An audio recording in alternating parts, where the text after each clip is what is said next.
The event has started, and we'll now bring it to you live.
And if everybody who's coming in wouldn't mind taking their seats, I think we can get going here. It's nice to see such a large crowd. I'm Sandra McElwain, the chair and moderator of the author book wrap session. Can you hear me? No. Great. Well, okay. I don't know why there are two, but anyway. And I'm going to introduce Dr. Kissinger. Henry Kissinger was born in... Can you hear me now? I'm Sandra McElwain, the chair and moderator of the author book wrap sessions. Thank you, Henry, very much. Is this doing it now? Okay. Henry Kissinger was born in Fürth, Germany, came to the United States in 1938, and was naturalized an American citizen in 1943. He served in the Army and attended Harvard for both his undergraduate and graduate degrees. He was a member of the faculty of Harvard and director of the university's international seminar before coming to Washington as assistant to President Nixon for national security affairs. Dr. Kissinger was sworn in as the 56th Secretary of State on September 22, 1973, a position he held until January 20, 1977. Under President Reagan, Dr. Kissinger chaired the National Bipartisan Commission on Central America and served as a member of the Foreign Intelligence Advisory Board. At present, he is chairman of Kissinger Associates, Inc., an international consulting firm based in New York City. He is an advisor to many international organizations and is on the board of a variety of corporations. He is the author of 10 books, not including this one, and writes a column for the Los Angeles Times Syndicate. I'm very pleased to welcome Henry Kissinger to our book wrap sessions.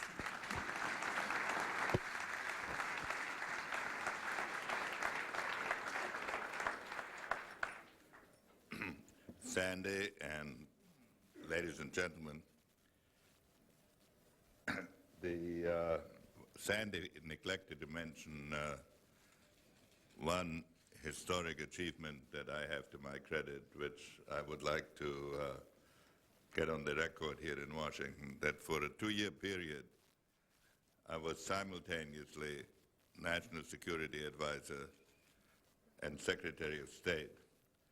And I insist on mentioning this only because never before and never since have relations between the White House and the State Department been as harmonious as they were in those days. When I shouldn't really say this at an event that celebrates a new book, but when Sandy mentioned that I'd written 10 books, I can tell you that one of my previous books was described by a British reviewer as follows. Said, I don't know whether Mr. Kissinger is a great writer, he said, but anyone finishing this book is a great reader.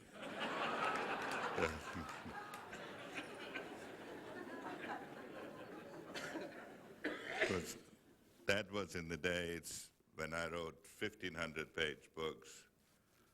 My current one is a short one. It's only 900 pages. It's 600 pages shorter than my memoirs, which I saved that space by dropping the word I, since it was not the... Now, actually, I mean, quite seriously now, I have never done this sort of thing before. I have never spoken before an audience with the task of speaking about something that I've written. And I won't do it today either. I will tell you some of my concerns about foreign policy and what the problem is that I tried to deal with and that I tried to get at in writing this book. And then if you want to know what's in it, I'm afraid you'll have to get it. And when I'm through with my remarks, I'll take questions which can be perhaps more specific than my remarks. Now, Sandy has said that I should talk for about 20 minutes. And if I keep to that, of which there's very little danger, then you can all say you were present at a historic occasion. Now, what is the problem that I've been trying to deal with? I believe that the United States, in its approach to foreign policy, has had a very unique experience, not shared by any other nation. And that the period in which that policy could thrive has come to an end. It came to an end because of our successes, not our failures, with the end of the Cold War. That is the key fact regarding American foreign policy challenges today. Throughout its history, the United States has been characterized by the fact that it is the only sizable nation in the world that was peopled exclusively by immigrants, the only major nation that was created to vindicate the idea of liberty, and the only major nation that had not to concern itself with the problem of security for the greatest part of its history. Because after the first generation of Americans, the United States could choose whether it would involve itself in international affairs or not. Two very distinctive approaches developed to American foreign policy.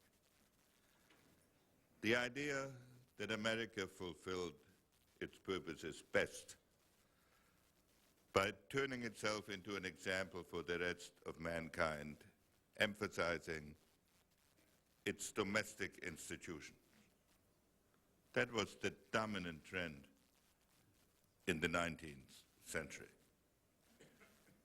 Starting in the 20th century, they developed the idea that America fulfilled its special obligations best by going out into the world and spreading its fundamental values, implementing and promoting democracy. And for a good part of the 20th century, the internal American debate oscillated between those two extremes, or between those two positions. But both positions were based on the proposition that the American experience was exceptional.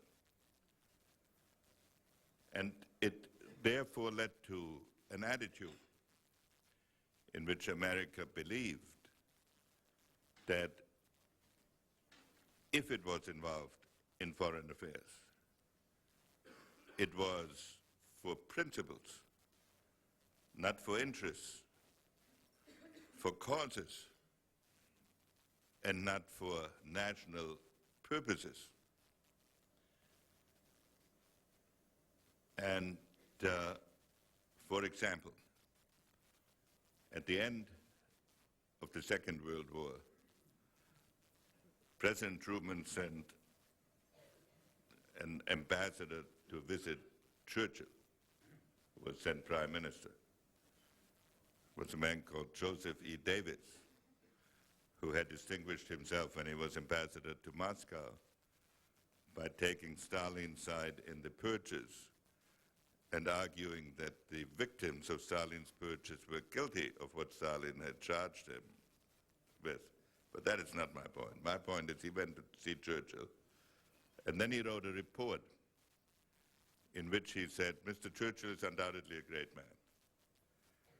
But you have to remember that he's pursuing the British national interest. Whereupon Admiral Leahy put a cover sheet on that, which in effect said, Mr. President, isn't that what I've been warning you about all along? Now the idea that a British Prime Minister would pursue the British national interest should not have come as a startling discovery to outside observers. But if you read what American presidents and most frequently secretaries of state have said throughout this century and probably throughout our history, it has always been that America is altruistic.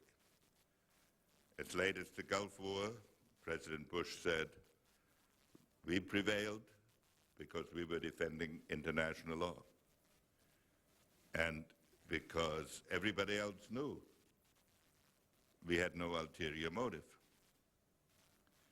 The problem with basing foreign policy on general propositions universally applicable anywhere in the world means that we lose the capacity to differentiate individual cases. And I would argue, for example, that one of the misconceptions that involved us in Vietnam was precisely this. At the end of World War II, George Kennan, Dean Acheson, John Foster Dulles developed the theory of containment, which argued that communist aggression had to be resisted anywhere where it took place, anywhere. And therefore, once our leaders were convinced that communist aggression was taking place in South Vietnam, as indeed it was, they could not make an analysis that said, is it crucial to American security? And secondly, if it is crucial, do we have to defend it in South Vietnam, or can we defend it in some more propitious place? This, in any event, has been the American attitude through much of our foreign policy experience. And it also led to a conviction that since stability is normal among states, if there is a conflict, it must be caused by evil men. And when you deal with evil men, you have two choices. You can destroy them, or you can convert them. And we've tried to do both. We had, for example, President Reagan. At the same time that he said the Soviet Union is an evil empire, wrote in his diary that if he could only get